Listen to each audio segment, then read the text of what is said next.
안녕하세요 여러분. 자, 이번 시간에는요 우리 전 시간에 이어서 1910년대에서 1920년대로 넘어가는 사이에 있었던 여러가지 다양한 민족 독립운동들에 대해서 좀 이야기를 한번 해보고자 합니다. 오늘 좀 이제 설명해야 될 주제들이 많은 관계로 이제 바로 넘어갈 텐데요. 자, 교과서 174쪽입니다. 자, 우리 교과서 174쪽에서 나오는 이제 큰 제목은요, 3.1운동과 대한민국 임시정부라고 하는 부분인데, 오늘 사실상 배울 내용은요, 3.1운동 전에 나오는 여러가지 1910년대에 있었던 여러가지 국내, 국외의 독립운동이고요. 그리고 이제 시간이 더 많는다면 3.1운동까지 한 번 더 이야기를 해보고자 합니다. 그래서 우리가 오늘 배울 거에 대한 주제 41번 1910년대 국내외 민족운동이 되겠습니다. 자,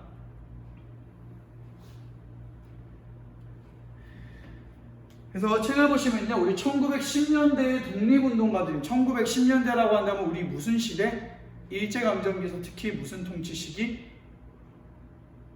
그쵸? 헌병경찰 통치, 그쵸? 혹은 무단 통치 시기라고 부르는 그 시기입니다.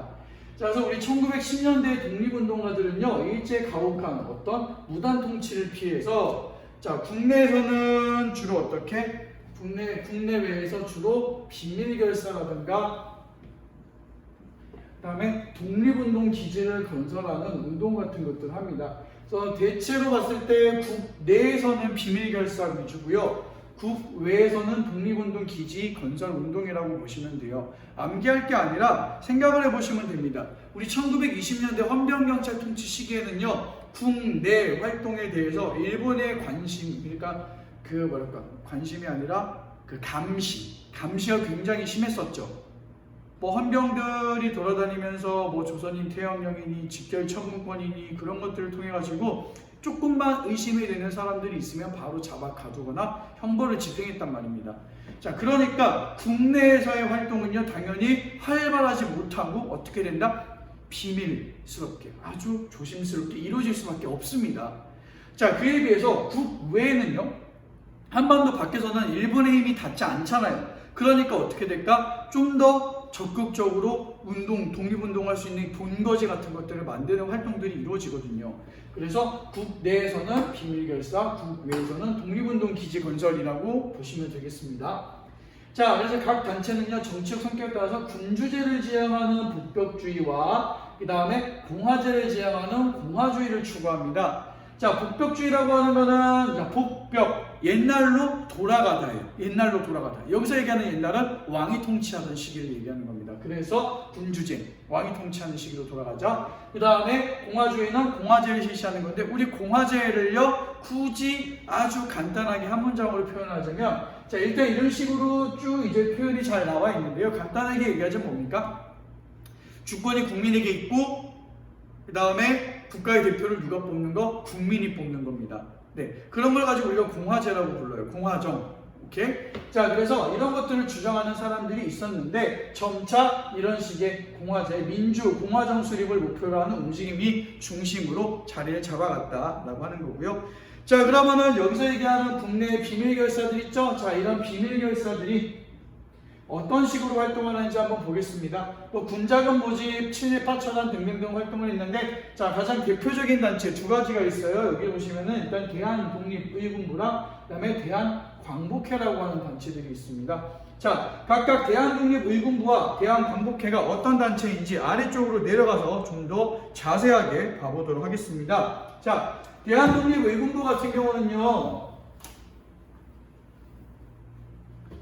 1912년, 그리고 뭐 연도까지는 뭐 정확하게까지 모르셔도 되긴 하는데, 좀 만약에 어렵게 나온다면은 뭐 물어보는 내용들이 나올 수는 있습니다. 근데, 자, 일단 1912년 대한독립의군부고요. 자, 임병찬이라고 하는 사람이, 의병장 출신 임병찬이요, 고종의 밀명을 받고 조직한 비밀결사입니다. 야, 고종의 명령을 받았으니까 당연히 얘네는요, 복벽주의겠어요? 공화주의겠어요? 그렇죠. 복벽주의죠. 복벽주의니까 당연히 왕정 복골을 목표로 한 복벽주의 단체다라고 하는 거. 주로 이제 활동 같은 거는 일본 정부와 조선 총독부의 국권 반환 요구 운동을 계획했는데 일제 발각돼서 실패했다라고 하는 거. 다음에 대한광복회 활동 보시면요. 박상진이라고 하는 사람을 중심으로 구성된 비밀결사고요. 얘네는 공화정 수립을 목표로 삼고 있습니다. 얘네는 공화정이에요. 고종하고 특별히 관계가 없었다는 거죠. 군대식 조직, 독립군 양성, 무기구입, 분자군 모집, 친일보호처단 등의 활동들을 전개하였습니다만은 일제 탄압으로 박상진 등이 체포되어서 큰 타격을 받았다라고 하는 거. 그러면서 이제 일본은 만주지방이 아무래도 우리나라 사람들이 좀 많이 피해가서 살고 있어서 우리나라 사람들도 많고요. 그다음에 일본의 간섭도 좀 직접적인 간섭도 피할 수가 있습니다. 그리고 바로 만주가 한반도 바로 위니까 사실상 한반도로 쉽게 왔다 갔다 할 수 있잖아요. 비교적 쉽게. 그러니까 이런 식으로 만주지방으로 이동하는 경우들이 많습니다. 그래서 이 두 단체의 이야기를 했고요. 대한독립위군부와 대한광복회 얘기를 했고요. 자, 이 외에도 평양에서 학생들을 중심으로 한 단체라든가 여성들이 주축이 된 비밀결사가 조직되기도 합니다. 학생들을 중심으로 한 단체는요, 우리가 뭐라고 하냐면요,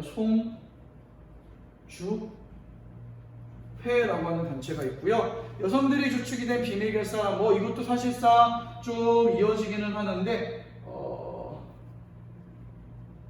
평양 부인회. 자, 이런 것들이 있습니다. 가장 대표적인 예를 들어보는 거예요. 송주회 같은 경우는요, 평양 여하부 단체예요. 여하부 단체. 그래서 여러분들 말하는 학생들입니다. 진짜 여러분들 나이대예요. 17, 18 이제 이 정도 되는, 아주 어린 16, 17 이제 이 정도 되는 정말 어리고 젊은 여학생들인데, 자, 이 여학생들과 이제 일단 교사 선생님이 모여가지고 여교사가 모여가지고 겉으로 보기에는 되게 그냥 단아 모임이야, 그냥 독서 모임이야. 너무나 단아해. 독서 모임이야. 그런데 실제로 읽는 책은 뭐예요? 민족주의 이런 거. 그다음에 이 세계에 대해서 공부하고 그런 식으로 해서 우리 민족의 독립을 위해서 어떻게 해야 되는가. 이런 것들을 토론하고 연구하고 그런 모임입니다. 비밀결사예요, 얘네도. 근데 얘네는요, 진짜 거의 얘네 걸리지가 않아요, 일본 애들한테. 왜냐면은 이때 당시에 고정관념으로는 여성들은 남성들에게 굉장히 종속되어 있고, 그다음에 이런 류의 정치적 활동을 하지 않는 게 너무나 당연했던 시대였습니다. 아직까지는요. 그래서 이런 식으로 여성들이 활동할 거라고 몰랐던 거죠. 그리고 이분들은 그러한 맹점을 노리고 그런 식으로 활동을 해 나갔었고요. 실제로 이분들이 활동들 진짜 열심히 해가지고요, 여기서 송주회에서 활동했던 여하부들이요, 교사가 돼요, 나중에. 굉장히 많은 분들이 교사가 돼가지고 전국으로 흩어집니다. 전국으로 흩어져서 또 다시 뭐 하는가? 자신과 같은 제자들을 길러내는 거예요. 그러면서 1910년대, 20년대 넘어가면서 여성을 중심으로 하는 이제 민족운동 같은 것들이 굉장히 활발하게 이루어지고 자리를 잡는데, 사실상 여기는 송주회가 기여 엄청 많이 했다고 보시면 돼요. 시작이에요, 시작. 그리고 이런 식의 이제 평안 부인회 같은 데도 이제 이런 식으로 모금 활동 같은 거 하면서 도와주고 했었고, 송주회 그리고 나중에 돈 같은 것도 많이 모아가지고 우리 대한민국 임시정부 같은 데다가도 보내주기도 합니다.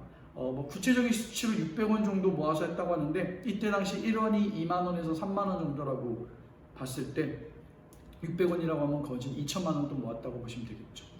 엄청나게 노력을 많이 했던 분들입니다.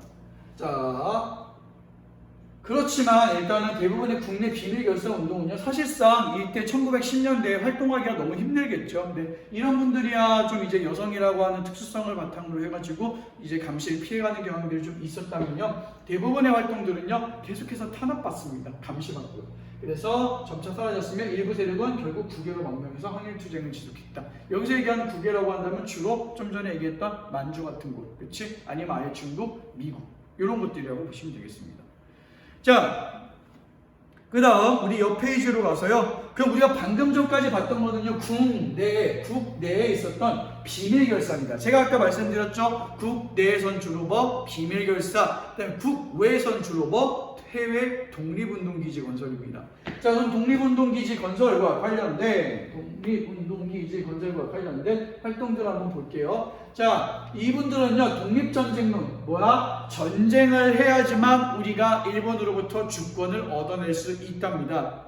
싸워서 이겨야지만 제대로 된 주권을 얻어낼 수 있다는 거예요. 네. 자, 이런 식으로 해서 독립운동기지 건설에 주력하였고요. 주로 한국인들이 많이 지었던 어디? 만주와 연해주를 중심으로 전개됩니다. 그리고 중국과 미주에도 있고요. 만주는 한반도 위쪽이죠. 연해주는 어디예요? 우리 바로 밑에 지도 보면 다 나와. 자, 여기 보시면은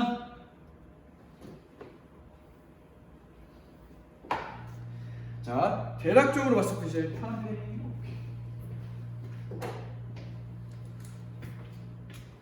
자, 대략적으로 봤을 때 이 지역을 우리가 만주라고 부릅니다. 이 지역을 만주라고 부르고요.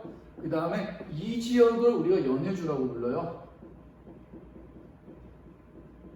연해주는 여기 점점점점점 국경선이 있는 거 보이면 아시다시피 러시아 땅입니다. 그래서 러시아의 블라디보스토크이 있는 이 지역을 우리가 연해주라고 부르고요. 한반도 북쪽에 있는 이 지역을 만주라고 부릅니다. 이 정도는 기본적으로 당연히 알고 계시겠죠? 네. 그럼 우리 여기서 이제 중요한 것들, 여기에는 자료 진짜 중요해요, 여러분. 작년까지만 하더라도 어마어마하게 중요했고 당연히 올해도 중요할 겁니다. 자, 자료 별표 반짝 하시고요. 자, 1910년대 독립운동기지 건설에 대해서 각각의 지역마다 다 있어요. 자, 서간도와 북간도, 연해주, 상하이, 그리고 미주. 여기서 얘기하는 미주는 미국이에요, 여러분. 자, 이런 것들인데 우리 여기는 서간도하고 북간도는요, 그냥 간단히 여기 백두산을 기점으로 해서 서쪽 부분은 우리가 서간도, 그다음에 북쪽 부분을 북간도라고 생각을 하시면 좀 편합니다. 네, 아주 구체적인 기준까지는 여러분들이 모르셔도 되는데 대략적으로 그렇게 갈라서 보시면 되겠습니다.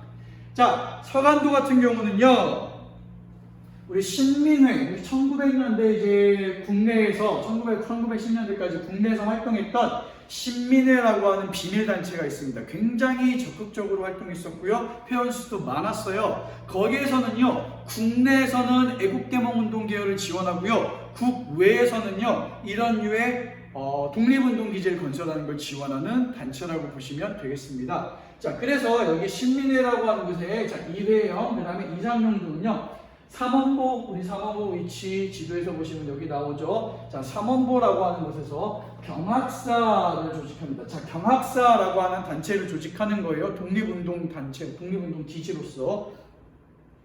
자, 경학사를 조직해서 독립운동을 이제 준비한 게 1911년이고요. 자, 그리고 여기에 딸려있는 교육기관으로는 신흥강습소라고 하는 걸 만들고, 이 신흥강습소가 이후에 뭐로 바뀐다? 신흥무관학교라고 해서 우리나라의 수많은 장교급의 인재들을 뽑아내는 곳을 만들기도 합니다. 뭐 여기는 여러분들 작년까지도 조금 유명했던 게 그 군대 입대한 여러 연예인들이 여기에서 이 신흥무관학교라고 하는 걸 가지고 뮤지컬 같은 거 찍고 이제 그랬던 걸로 제가 알고 있어요. 그래서 아마 여학생들 사이에서 조금 유명해진 곳이 여기는 신흥무관학교라고 알고 있고, 자, 다음에 여기서 얘기했던 이 경학사라고 하는 곳 있죠? 경학사는요, 이후에 한족회로 발전했고요. 이 한족회에서는 서로군정서라고 하는 독립군을 조직합니다. 자, 그래서 여기 보시면은 잘 나와 있죠? 독립운동단체 경학사가 한족회로 바뀌고요. 그 다음에 신흥강습소라고 하는 학교가 신흥무관학교로 바뀝니다. 자, 그리고 여기 한족회에다가 굳이 하나 더 하자면 우리가 뭘 더 추가해주면 된다? 서로 군정서 조직. 이라고 하는 거 하나 더 추가해주면은 공부하시기 조금 더 편하겠죠? 자, 다음 북간도로 넘어가 볼게요. 자, 북간도에서 우리 유명한 뭔가 좀 익숙한 분 하나 나오네요. 이상설이라고 하는 분이 나오네요. 자, 이상설이라던가 이위종이라던가 이준이라던가 요 세 분의 공통점 어디? 헤이그 특사. 헤이그 특사는 뭐다? 우리 을사늑약이 체결된 거에 대해서 을사늑약의 부당함을 알리기 위해서 파견되었던 인물들이죠. 헤이그라고 하는 곳에 파견되었던 인물들인데, 네, 그분들 중에 하나가 여기는 이상설이에요. 네, 자, 그분은요. 그 이후에 일단은 활동들을 하면서 이제 국내에서 벗어나서 국외로 넘어와서 서전서숙이라고 하는 것을 만드는데, 서전서숙은요, 보자. 1906년 1906년에 만들어진 우리 민족 최초라고 그럴까? 한국 최초? 한국 최초라고 바꿀게요. 네. 민족 최초라고 하긴 좀 그렇고 1906년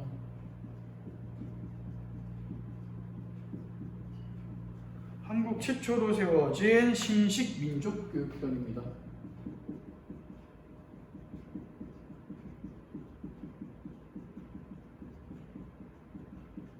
자, 서전서숙이라고 하는 교육기관 하나 만들었어요. 자, 그런데 여기에서 이분이 이제 다른 지역으로 넘어가서 활동하게 되면서 그거죠. 사실 여기 그러면서 이제 김야견이라고 하는 분이 있어요. 자, 이분이 여기서 이 서전서숙이라고 하는 곳에 졸업생이거든요. 그래서 이분이 여기 나와가지고 이 서전서숙이 잠깐 문 닫았었는데 거기에다가 서전서숙을 이어가지고 그대로 명동학교라고 하는 걸 다시 세웁니다. 김야경이라는 분이 명동학교라고 하는 걸 다시 세우고요. 그 다음에 간민회라고 하는 자치단체를 조직합니다. 그러니까 간도에 살고 있는 백성들의 모임이라고 하는 얘기겠죠. 간도에 살고 있는 민중들의 모임. 네. 한편, 자, 서일 등의 대종교 간부들은요, 중광단이라고 하는 무장독립단체를 만들었는데, 중광단은 이후 북로군정서로 발전합니다. 네. 자, 여기서 얘기하는 대종교라고 하는 건 뭐냐면요, 이때 당시 우리나라에서 만들어졌던 신흥종교, 및 신흥종교 겸 독립운동 활동을 하던 단체라고 보시면 되거든요. 단군을 모셔요. 이게 단군이라고 하는 신을 진짜 엄청 그 존재를 엄청 신격화하고 이거에 따른 엄청 구체적인 교리가 있고 그렇다기보다는요, 단군이라고 하는 것은 우리 민족의 공통된 조상이잖아, 그렇죠? 그런 걸 통해서 사람들을 하나로 모을 수 있는 일종의 구심점 역할을 할 수 있게끔 만들었던 게 여기 있는 대종교입니다. 네. 그걸 통해 가지고 이제 독립운동 활동들을 많이 했는데, 이 중광단이라고 하는 무장독립단체를 만들고 얘네가 나중에 북로군정서로 이름을 바꿔요. 근데 우리 여기서 이름 좀 비슷한 거 있네. 서로군정서도 있고 북로군정서도 있어요, 그렇죠? 이거 다 1919년이거든요.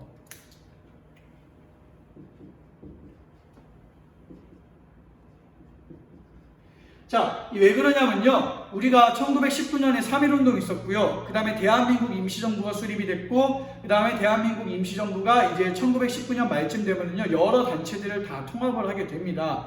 자, 그런 식으로 여러 단체들을 통합을 하게 되면서 이 지역에 있었던 경학사, 그 다음에 여기에 있는 중광단, 이런 단체들이요, 거기에 있는 대한민국 임시정부에 협조를 하는 거예요. 그러면서 얘네가 먼저 대한민국 임시정부에 들어가면서 이제 그쪽에 협조하면서 서로군정서라고 하는 이름을 썼고요. 여기 있는 중광단은요, 대한민국 임시정부의 요청에 따라가지고 북로군정서라고 하는 이름을 쓰게 됩니다. 네, 그래서 이것도 어떻게 보면 이것도 이제 이들이 같이 협력을 해서 활동했다라고 하는 증거가 될 수 있는 이름이고요. 다음, 자, 연해주, 우리 연해주 이쪽이에요. 연해주 하면 무조건 블라디보스토크 떠올라야 됩니다. 자, 블라디보스토크에 신안촌이 있습니다. 그냥 한국 사람들이 사는 곳이라고 보시면 됩니다. 이때 이 블라디보스토크에도 사람들이 많이 가서 살았거든요. 자, 그래서 독립운동기지 건설운동이 전개돼서 권업회라고 하는 자치단체가 조직이 됩니다. 이름만 딱 보면은요, 막 독립운동할 것 같지 않지? 맞아요. 이름이 그런 걸 노린 거야. 그래서 얘네가 일본 애들이나 아니면 러시아 애들이나 이런 애들 봤을 때 여기는 그냥 애들이 건전하게 자기들끼리 모여서 같이 활동하는 그런 단체인가 보다, 열심히 그냥 일하는 단체인가 보다 라고 해가지고 오해할 수 있게끔 이름을 이런 식으로 만들어 놓고, 받아들이는 사람도 진짜 엄청 깐깐하게 받아들였어요. 완전 추천 받아가지고 진짜 제대로 된 사람의 추천이 아니면 그렇게 들어오기 힘들 정도로 그런 식으로 아주 뭐라고 해야 될까? 비밀스럽게 운영되는 단체였고요. 자, 권업회는 권업신문 같은 것도 발행하고요. 그 다음에 이상설이나 이동희 이분들 모십니다. 그래서 이상설 이동희를 정부 통용으로 하는 대한광복군 정부를 수립한 게 1914년입니다. 그리고 나서 얘네가 이제 나중에 또 합쳐지게 되는 거겠죠. 네, 그 다음 상하이 지역 가볼게요. 자, 중국 상하이 우리 지도에 보시면은 요쪽에 나와 있죠. 한반도보다 우리나라보다 위도상으로는 훨씬 더 아래쪽에 있습니다. 중국의 창장강 혹은 이제 양지강이라고 부르는 강이 있어요. 이 창장강 하류쯤에 위치한 이제 가장 대표적인 항구 도시입니다. 자, 그래서 이 상하이라고 하는 곳은요, 여러 단체들이 좀 나오는데, 자, 중국 상하이에서 동제사라고 하는 단체라든가 신한청년당이라고 하는 단체들이 조직이 됩니다. 자, 이 동제사 만든 사람은 신규식이거든요. 여기는 신규식이라고 하는 분이 동제사를 만드는데, 이거는 상하이에서 이제 상하이에서 만들어진 우리나라 최초의 독립운동 단체 정도로만 알고 계시면 되겠고요. 자, 이 신규식이라고 하는 인물은 동제사도 만들고 그러면서 실질적으로 상하이에서 굉장히 많은 역할을 했던 분이에요. 국민주권론 공화주의를 바탕으로 한 임시정부가 수립이 되어야 한다. 그러니까 공화주의를 주장했던 인물 중에 하나죠. 그 다음에 대동단계선을 발표했고요. 대한민국 임시정부가 수립되는 기반이 됐다 해서 이 신규식이라고 하는 인물도 이렇게 나오고 있습니다. 신한청년당은요, 좀 이따가 말씀드릴게요. 네, 좀 이따가 말씀드리고요. 다음에 자, 미주지역으로 넘어가시면요, 미주지역 하면은 미국입니다. 미국이에요. 네, 장인환하고 전명훈 의사. 자, 이 두 분이 했던 일이 뭐냐면요, 친일파 미국인이었던 스티븐스.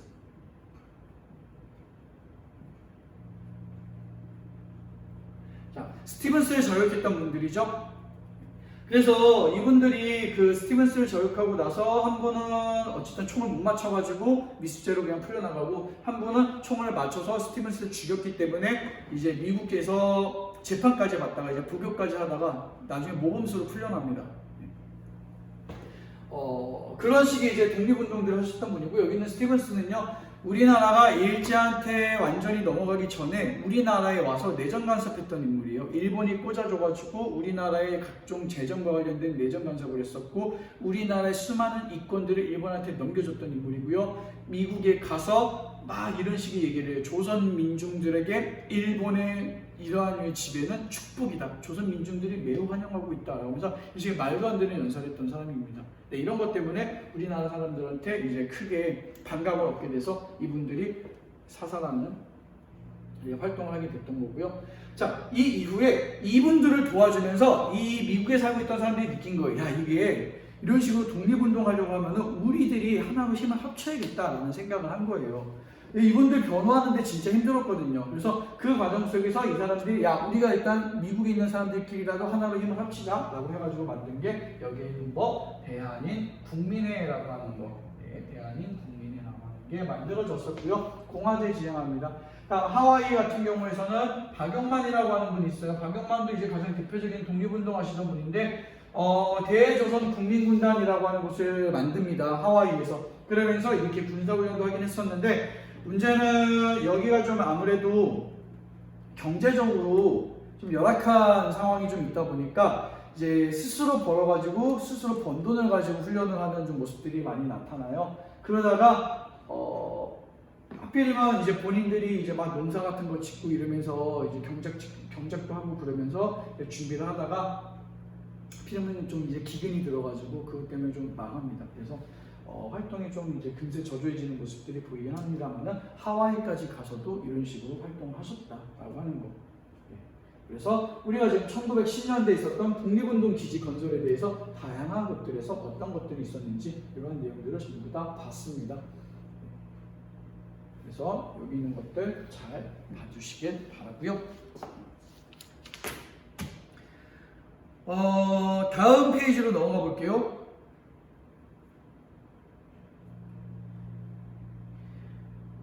여기서 나오는 탐구교실은 요번에 넘어가고요. 그 다음에 주제 42로 바로 넘어가겠습니다. 3.1운동.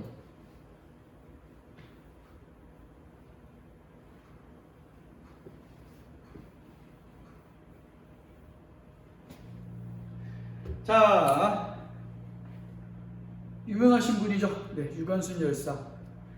사진상으로는 고문이나 뭐 이런 것들 때문에 얼굴에 붓기가 더 많아가지고 좀 더 부해 보인다고 하는데, 자, 여러분들에겐 영원한 언니, 저에겐 영원한 누나가 되시는 분이죠. 우리 3.1운동과 관련된 얘기들은요 많이 배워보셔서 잘 아실 거예요. 자, 일단 배경부터 한번 봐보도록 하겠습니다. 배경. 이 배경이 이제 사실 그 전개 과정 그 자체보다는요, 배경이라던가 결과라던가 의의라던가 이런 것들이 훨씬 더 좀 시험 문제에 자주 언급이 되는 편입니다. 자, 그래서 일단 이 배경에 대해서 한번 간단히 정리해 볼 건데, 일단 우리 여기 있는 러시아 혁명이라고 하는 거, 자, 러시아 혁명 1917년경에 있었고요. 자, 레닌이 그래서 사회주의 정권을 만들었죠. 이거 저번 시간에 우리 저랑 했던 첫 시간에 제가 한번 얘기했던 거예요. 그래서 자, 레닌은요, 식민지 피압박 민족의 해방 운동을 지원한다고 선언. 말이 뭔가 어려운데 그냥 천천히 읽어보면 뜻을 알 겁니다. 그래서 식민 지배를 받고 있는 약소 민족들에 대한 지원을 약속합니다. 레닌이요. 근데 이거는 얘기했죠. 뭐 정말로 뭐 측은지심 먹으면서 얘네를 도와줘야 돼라고 하는 그런 마음이 발휘되었다기보다는 그들을 지원함으로써 그들을 이후에 어떻게 사회주의, 공산주의 세력으로 끌어들이기 위해서라고 하는 약간 큰 그림이라고 보시면 맞습니다. 또한 1918년 1차 세계대전이 끝난 무렵에 누구? 일단은 뭐 레닌이라고 하는 사람의 요거 식민지 피압과 민족해방운동 지원, 그 다음에 미국 대통령 윌슨이 발표한 뭐 민족 자결주의라고 하는 거. 사실상 민족 자결주의가 되게 실질적으로 영향을 많이 미쳐요. 지식인들도 어느 정도 믿었고 뭐 믿지 않는 사람들도 있었는데 일반 민중들은요 거의 100% 믿는다고 보시면 됩니다. 네, 그래서 일반 민중들은요 우리들이 진짜 열심히 하면은 미국이 도와주고 유럽이 도와주고 그럴 거라고 생각을 했어요. 그래서 더 열심히 했던 거야.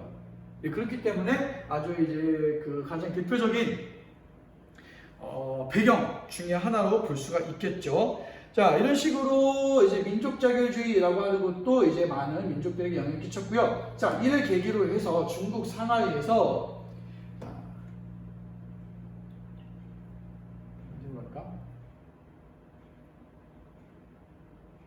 사실 이것도 빨간색인데 미안해 얘들아. 빨간색으로 할게요. 자, 여운형, 김규식 등이 자 신한청년당이라고 하는 걸 조직합니다. 아까 전에 제가 얘기했죠. 요거 이따가 얘기할게요 라고 한 거 이겁니다. 자, 여운형이라고 하는 분이나 김규식이라고 하는 분들 진짜 엄청 활동 되게 많이 하신 분들이에요. 이분들이 이제 1900 일제강점기 직전부터 해가지고 일제강점 이후 그다음에 독립 이후까지도요 진짜 엄청나게 노력 되게 많이 하신 분들입니다. 우리나라의 가장 대표적인 민족주의자들, 그 다음에 가장 대표적인 독립운동가들, 어떻게 보면 김구랑도 거의 어깨를 나란히 할 수 있는 그런 사람들이라고 보시면 돼요.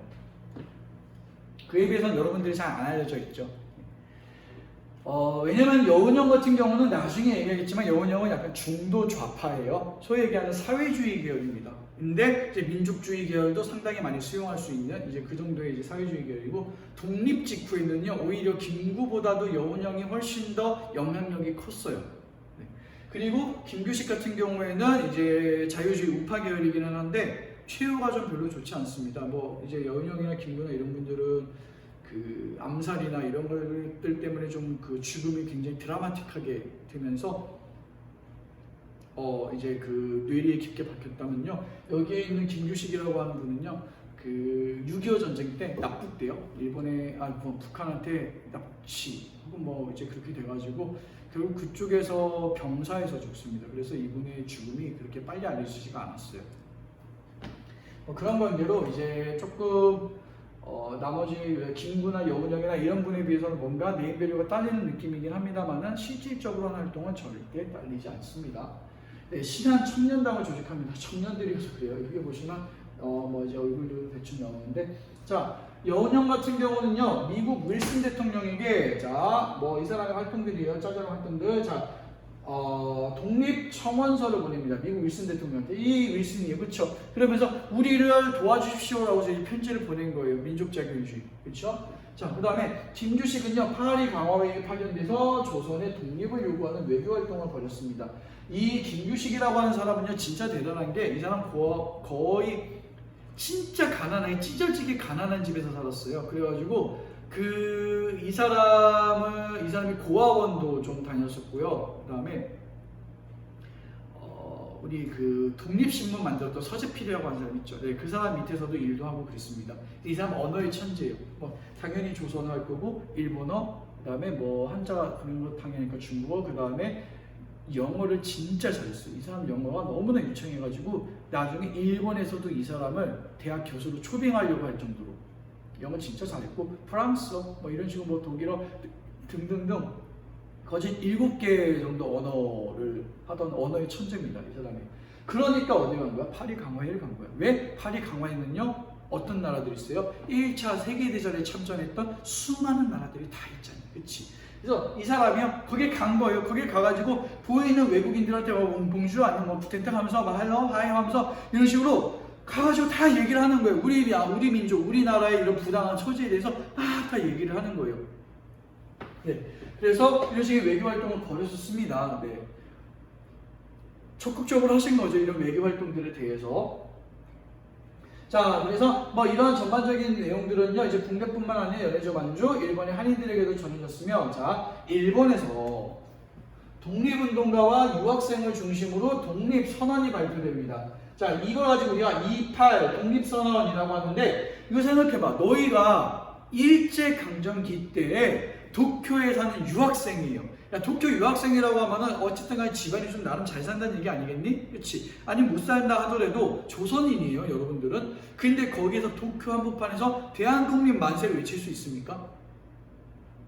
어떻게 보면은 지금 그런 느낌이라고 볼 수 있겠네요. 광화문 광장에서 일본인 하나가 갑자기 독도는 일본 땅이라고 외치는 거. 그 정도급의 용기예요. 그 정도급의 용기인데 이런 걸 했던 겁니다. 누가? 독립운동가 유학생들, 그 젊은 애들이. 여러분들보다 많겠지만, 네, 저보다 훨씬 더 젊은 그 사람들이 이런 걸 한 거예요. 정말 대단한 거지. 그리고 이 28 독립선언 만들었던 사람이 이제 춘원 이광수라고 하는 사람.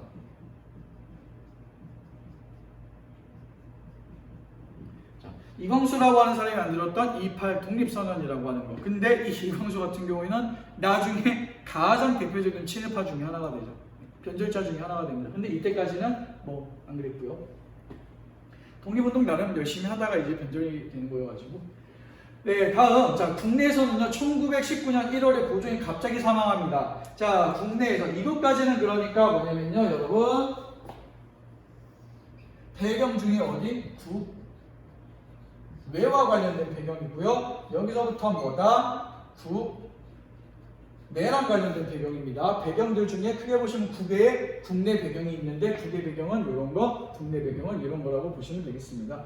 굳이 뭐 넘버링 하자면 레닌, 그 다음에 미국 대통령 윌슨, 신한총연당, 그 다음에 여기 있는 28 독립선언 해가지고 총 4가지가 국외의 내용이 되겠고요. 자, 국내에서는요, 고종이 갑자기 사망합니다. 이 고종이 사망한 거에 대해서 독살설이 돌았죠. 근데 실제로 뭐 시체를 보니까 뭐 시체가 뭐 3일 만에 너무 심하게 부패해가지고 수위가 팽팽하고 찢어질 정도로 이제 심하게 너무 부패하고 뭐 이제 목 안쪽으로 검은색 줄이가 있고 뭐 등등 해서 이런 독살설이 이제 돌았습니다. 자, 그러니까 사람들이요, 야, 명성황후도 그렇고 고종도 그렇고 갑자기 이런 식으로 일본에 의해서 죽임을 당했다 라고 하는 그런 얘기들이 나오면서 반일 감정이 정말 미친 듯이 강해지겠죠. 네. 고조되었습니다. 그래서 이처럼 국내외 급변하는 분위기 속에서, 자, 독립선언을 위한 움직임이 주로 누구에 의해서 천도교나 기독교 등의 종교계와 학생들을 중심으로 활발하게 일어납니다. 여기에 뭐 불교도 있어요. 불교도 있습니다. 유교는 있을까? 없어요. 참가를 하려고 했었는데 하필이면 뭐 참가하려고 했던 분들 중에서 본인이 너무 심하게 하필이면 그때 아팠고 하필이면 그때 부모님이 심하게 아프시거나 돌아가시거나 하는 바람에 참여를 못했습니다. 그래서 민족대표 33인의 이름에 유교계열 유학자들은 없어요. 자, 어쨌든 그리고 학생들을 중심으로 해서 이제 활발하게 일어납니다. 그래서 천도교 쪽에서 먼저 원래는 손병희라고 하는 이제 천도교 3대 교주 있어요. 그래서 그 사람을 중심으로 해가지고 원래는 정치계 인물들하고 좀 손을 잡으려고 했었는데 정치계 인물들이 좀 다 되게 뜨뜻미지근한 거예요. 그래가지고 종교계랑 학생이랑 손잡아가지고 이제 했던 건데, 원래 처음에는 이제 네, 일단 이제 그런 식이고요. 네. 그 다음으로 넘어가 볼게요. 요거 일단 같이 보시면 좀 좋겠네요. 28 독립선언 얘기가 좀 나오는데, 자, 28 독립선언 같은 경우 보시면은, 자, 우리 민족은 정당한 방법으로 우리 민족의 자유를 추구하겠지만 만약 이로써 성공하지 못하면 우리 민족은 생존의 권리를 위하여 온갖 자유행동을 취하여 최후의 1인까지 자유를 위하여 뜨거운 피를 흘릴 것이다. 이렇게 막 끌어올리지 않습니까? 네. 유학생들이 이렇게 발표했었고요. 기미 독립선언은 좀 이따 얘기하겠지만 자 우리는 오늘 조선이 독립국이며 조선이 이 나라의 주인임을 선언한다. 우리는 이를 세계 모든 나라에 알려 인류가 평등하다는 큰 뜻을 분명히 하고 우리 민족, 우리 후손이 스스로 살아갈 정당한 권리를 영원히 누리게 될 것이다. 이런 명문들이 나옵니다.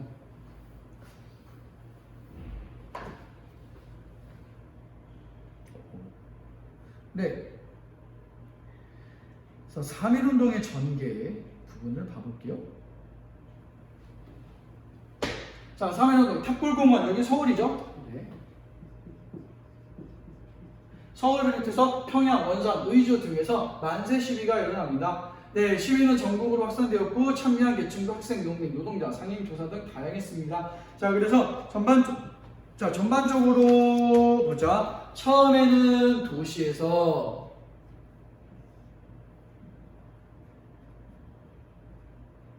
확산됩니다. 어디로? 농촌으로 확산되는데 도시에서는요 주로 비폭력 만세 시위예요. 그러다가 농촌에서는 어떻게 이제 무력을 동반한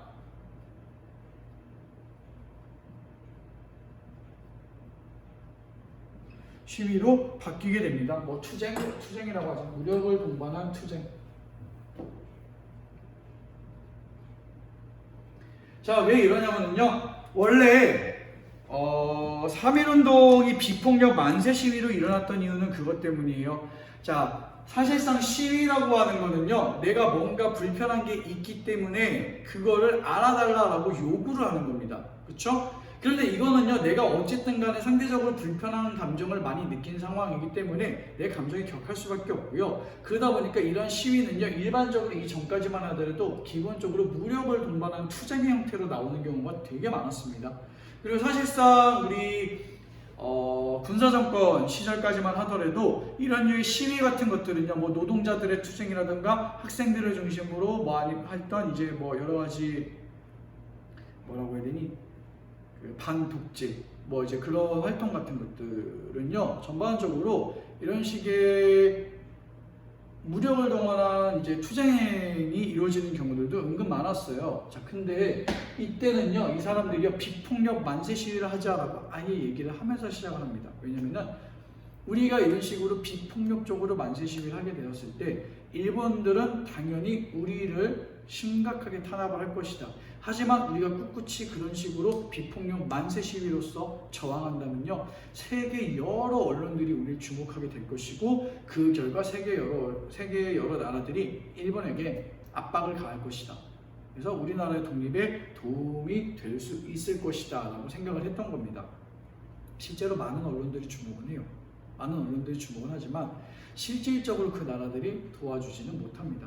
네, 물론 일본은 이제 여러 나라들이 주목을 하게 되면서 그것 때문에 좀 눈치가 많이 보이기는 하죠. 그러니까 이제 나중에 통치 방식도 바꾸잖아요. 자, 그런데 실질적으로 사실 독립에 그렇게 크게 영향을 끼치지는 못했죠. 사실은 이때에는. 이것도 뭡니까? 사실상 그 윌슨의 민족재결주의 이런 것들의 영향을 받아가지고 이런 모습들이 나타난 거라고 보시면 돼요. 자, 그래서 학생, 농민, 노동자 뭐 다양했는데 원래는 저거죠 민족대표 33인이 태화관에서 원래 좀 하려고 했었죠. 원래 이제 여기 탑골공원에서 먼저 얘기를 하려고 했는데 이때 사람들이 너무 많이 몰린 거예요. 하필 이제 고종 인사를 그러니까 고종 장례식이 있었던 그 다음에 이제 진행하게 된단 말이에요. 생각보다 너무 많은 사람들이 몰렸고 아마 이 민족대표 33인 같은 경우는요 본인들이 이런 식으로 선언을 해서 수많은 사람들이 죽임을 당할 거에 대한 이제 심한 그 책임감을 좀 느꼈던 것 같습니다. 그래서 이분들은 이제 태화관으로 옮겼고요. 태화관에서 그냥 본인들끼리 이야기하는 걸로 하고 이제 뭐 좀 자수하다시피 해가지고 붙잡혀갔죠. 네.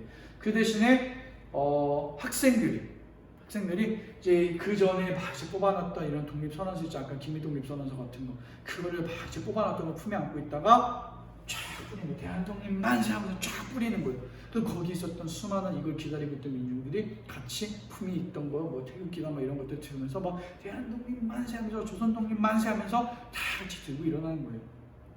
이 과정 속에서 크게 활약한 건 어른들도 있지만, 준비는 어른들이 있지만 실질적으로 활약한 건, 이 도화선을 땡긴 건 누구란 얘기입니까? 학생들이에요. 그렇죠? 그리고 그 학생들이 누구예요? 여러분입니다. 여러분 정도 나이대 되는 학생들이 한 거예요. 여러분들도 이런 식으로 본인들이 뭔가 확실하게 책임감을 느끼고 할 수 있는 그런 나이란 얘기입니다. 네. 하지만 요즘에 그렇게 여러분들이 뭐 진짜 죽음을 무릅쓰고 해야 될 일이 많지는 않죠. 네. 여러분들이 해야 될 건 뭡니까? 공부, 그렇죠? 자, 이런 식으로 넘어가서 미안해요. 자, 어쨌든 독립선언서를 배포하면서 이제 동맹 휴학당을 이끌어왔고요. 상인들 뭐 이제 시위 지지했고, 노동자들 동맹 파업 반응했고, 이게 진짜 생각보다 엄청 큰 거예요. 경제가 돌아가진 않습니다. 식민지라고 하더라도 강압적으로 탄압한다 그래도 절대 강압적으로 해도 우리가 그냥 죽고 말겠다라고 그냥 버티고 있으면요, 일본 애들도 불편할 수밖에 없습니다. 굉장히 힘들어질 수밖에 없어요. 자, 그리고 여기뿐만 아닙니다. 만주와 연해주, 미주 등 국에서도 만세 시위가 계속해서 이루어집니다. 당연히 일본 애들은 군대와 경찰 동원해서 무력으로 시위를 진압하였고, 가장 대표적인 예가 여기에 있는 제암리 학살 사건이죠. 가장 대표적인 예예요. 제암리라고 하는 조그만 마을에서 이제 그런 거죠. 이제 너네 이전에 3.1운동 나왔던 사람들에 대해서 우리가 너무 심하게 탄압한 거 미안하다고 사과하겠다. 그러니까 교회로 모여라 라고 얘기했는데, 이때 교회로 모였던 사람들, 필이면 뭐 일요일이어서 예배 보던 사람들도 있었죠. 네, 시위랑 관계없이. 그 사람들을 교회에 들어가니까 바깥에서 문을 닫아 걸고 교회에다 불을 지르고 나오는 사람들한테 총을 쏘고, 그렇게 해서 마을 사람들을 학살했던 사건입니다. 갓난아기도 살려두지 않고, 갓난아기 살리려면 엄마가 이제 갓난아기를 이렇게 창밖으로 꺼냈는데도 그것까지도 이제 찔러 죽이고, 그럴 정도로 네, 심각한 그런 이제 학살이라고 보시면 되겠고요. 이런 유의 학살들이 비일비재하게 일어났던 때가 이때죠. 그래서 이제 3.1운동이 이런 식으로 전개가 됐었다라고 하는 거. 이 과정 속에서 그겁니다. 비폭력 만세 시위가 당연히 계속해서 이루어졌는 것도 좋았겠지만, 사실상 이런 경험을 겪는데, 이런 경험들을 겪고 있는데 어떤 누가 차분하게 계속해서 만세만 부르겠어요. 그렇죠? 내 친구가 죽고 내 가족이 죽는데 당연히 무력을 동반한 이제 항쟁으로 넘어갈 수밖에 없는 상황이죠. 변질된 게 아닙니다. 네, 당연히 넘어간 거예요. 그러다 보니까. 자, 다음. 운동의 의의가 이제 또 당연히 중요하겠죠. 제가 아까 수업 초반에 말씀드렸죠. 3.1운동은요, 배경과 의의가 훨씬 더 중요하게 언급이 되는 경우들이 많습니다. 자, 의의 하나씩 한번 봐볼게요. 첫 번째 3.1운동의 의의입니다. 자, 3.1운동은 신분, 직업, 종교의 구별 없이 모든 계층이 참여한 우리 역사상 최대 규모의 민족운동입니다. 엄청난 거예요. 이때 당시에 우리나라 추산 200만 명이에요. 우리나라 추산 200만 명이고요. 그 다음에 총독부 추산 100만 명입니다. 조선 총독부 추산 100만 명. 근데 이때 당시에 2천만이었어요. 2천만. 우리나라 인구가. 그럼 200만이라고 했을 때는요, 얼마? 10분의 1이나 참가한 거예요. 이거 진짜 대단한 거야, 얘들아. 우리 촛불 집회 때에도 누적 인원으로 4분의 1이었어요. 근데 촛불 집회 같은 경우는요, 우리가 목숨의 위협을 느껴서 간 것도 아니었고요, 피장한 마음으로 간 게 아니고, 아마 여러분들 중에 혹시나 참여했다면, 네, 혹은 여러분들보다 나이 많은 분들, 뭐 저를 포함해서 나이 많은 분들 만약에 참여했다면요, 어떤 마음으로 갔냐면, 뭐 비장한 마음도 있었겠지만 약간 축제 분위기가 컸어요. 이게 민주주의다. 우리 이렇게 민주주의를 흥겹게 한다. 우리는 민주주의를 이런 식으로 할 수 있는 나라, 사람들이다라고 하는 이제 그런 모습들이 많이 보였기 때문에 가벼운 마음으로 가는 경우들이 훨씬 더 많았어요, 사실. 그래도 4분의 1이에요. 그래도 누적 인원 4분의 1입니다. 근데 이때 10분의 1이면 이 10분의 1들은 뭡니까? 목숨을 버려놓고 간 거예요. 내가